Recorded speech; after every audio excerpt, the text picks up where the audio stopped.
बिस्मिल्लाहिर्रहमानिर्रहीम।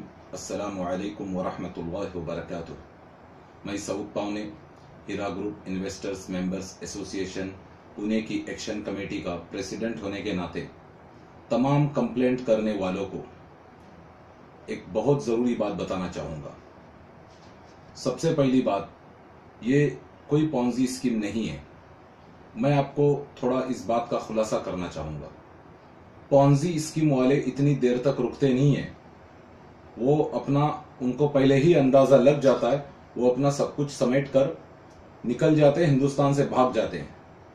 लेकिन नोहेरा शेख मैडम ने ऐसा नहीं किया। इन्होंने सिचुएशन को फेस करने के लिए हिंदुस्तान में रही। और एक बात जो नोहेरा शेख मैडम की फेवर में जाती है, अगर वो पॉन्जी स्कीम चला रही होती तो वो इलेक्शन में लड़ने की बखेड़े में क्यों पड़ती? क्या उनको नहीं अंदाजा लगता कि भाई मेरे पास अब पैसे की कमी होने वाली, मैं परेशानी में आने वाली हूं, तो वो अपना सब कुछ समेट के भाग जाती। लेकिन उन्होंने ऐसी कोई हरकत नहीं करी। वो सिचुएशन को फेस करने के लिए रुकी और उन्होंने पहले ही, जब पेमेंट्स डिले होना स्टार्ट हो चुके थे, तो उन्होंने बताया कि जीएसटी का प्रॉब्लम आ रहा है और ट्रांजैक्शन लिमिट्स का प्रॉब्लम आ रहा है, जो कि एक जेन्युइन बात है, इसमें कोई शक नहीं। जीएसटी की वजह से आज काफी बिजनेसमैन लोग परेशान हैं और ट्रांजैक्शन लिमिट्स की वजह से भी काफी लोग परेशान थे। इन्होंने जब इलेक्शन में ये आई, ठीक है, ये इलेक्शन में क्यों आई? इनको जरूरत ही नहीं थी। अगर इनकी स्कीम पॉन्जी होती, अगर ये झूठ और फ्रॉड पर मबनी होता सारा काम, तो ये अपना सब कुछ समेट कर भाग चुकी होती। भाई इतना टाइम रुकी नहीं होती। लेकिन इसके पीछे की साजिश आप लोग समझो। एक जो पॉलिटिकल पार्टी जो इनकी दुश्मन बनी हुई है, जो इनके पीछे हाथ धो के लगी हुई है, इन्होंने कभी मुसलमानों के रोजगार के लिए, मईशत के लिए कोई काम किया नहीं। जैसे ही इनका पॉलिटिक्स में आने का मामला उनको पता चला, इनको समझ में आ गया कि भाई अब तो हमारी नैया डूबने वाली है, हमारी नाव डूबने वाली है। क्यों? क्योंकि ये औरत जब अगर पॉलिटिक्स में जीत जाएगी या इनकी कुछ सीट्स आएंगी, तो ये मुसलमानों की बेहतरी और भलाई के लिए काम करेंगी। तो इन्होंने इस मौके का फायदा उठाकर इनके खिलाफ प्रोपेगेंडे करना शुरू कर दिया और शहबाज खान साहब को अपॉइंट कर लिया कि भाई आप अपने दिन रात प्रोपेगेंडे करिए, और इनको फंसवा दिया। यही चीज हुई है। भाई आप लोग कंप्लेंट करने वाले लोग जरा अच्छे से इस बात को सोचो कि अगर ये पॉन्जी स्कीम होती तो ये, और जितने भी आप माजी में देख लीजिए, जितने भी पॉन्जी स्कीम वाले थे, वो सिचुएशन को फेस करने के लिए रुके ही नहीं।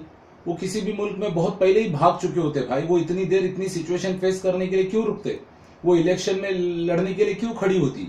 अगर इनकी स्कीम पॉन्जी होती तो वो इलेक्शन के और इसके झमेले में पड़ती ही नहीं। वो अपना सारा कुछ समेट के निकल चुकी होती। मई के महीने तक सब लोगों को पैसा आया, जून के महीने से पैसा बंद हुआ। और ये बात न्यूज़पेपर्स में और भी कई जगह से पता चल चुकी है कि भाई आरबीआई ने ट्रांजैक्शन लिमिट्स लगाई थी।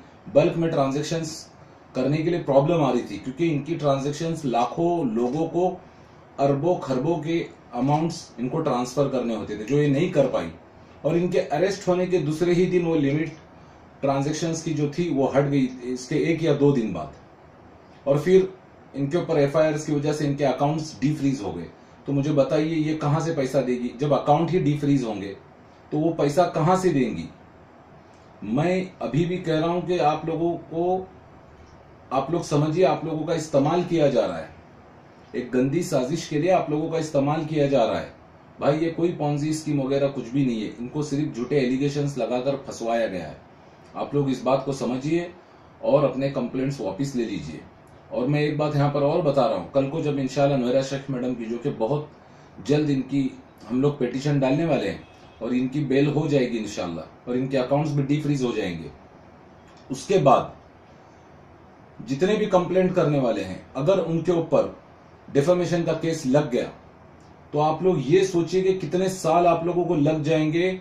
और अगर कहीं कोर्ट का फैसला आप लोगों के खिलाफ आया कि आप लोगों ने कंपनी को डैमेज करने की कोशिश करी है, कंपनी को नुकसान पहुंचाने की कोशिश करी, अगर ये कोर्ट ने फैसला कर दिया तो न जाने आपको कितने रुपयों की और कितने पैसों की आप लोगों को भरपाई करनी पड़ सकती है कंपनी की।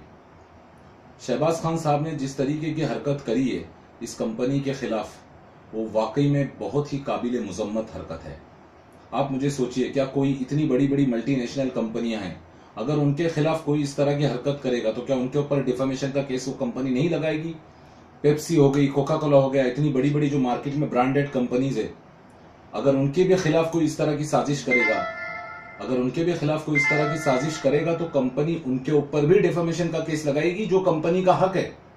आप तमाम कंप्लेंट करने वाले इस बात को समझिए, और मैं आप लोगों को कह रहा हूं कि अभी भी कुछ नहीं बिगड़ा है, आप लोग अपनी कंप्लेंट्स को वापस ले लीजिए। ये सिर्फ और सिर्फ आप लोगों का इस्तेमाल किया जा रहा है और कुछ भी नहीं। मैं आप सभी लोगों से अपील कर रहा हूं कि मेरी बातों पर आप लोग गौर कीजिए और अपनी कंप्लेंट को वापस ले लीजिए, और ज्यादा से ज्यादा तादाद में आप सब लोग मिलकर पुणे की एसोसिएशन को ज्वाइंट कीजिए। और लोग कह रहे पुणे की एसोसिएशन को ज्वाइंट क्यों करें, उसका भी मैं आप लोगों को जवाब देना चाहूंगा।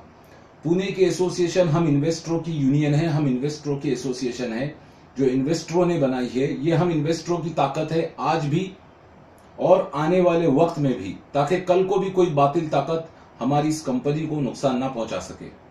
और हमारी कंपनी को मजबूती के लिए ये एसोसिएशन बनाई गई है। आप लोग इस बात को समझो, अगर ये एसोसिएशन पहले से कायम की गई होती तो आज इतना बड़ा हादसा ना होता।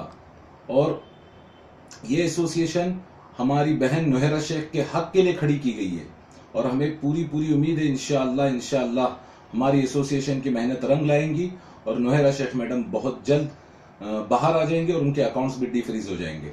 अस्सलामु अलैकुम व रहमतुल्लाहि व बरकातुहू।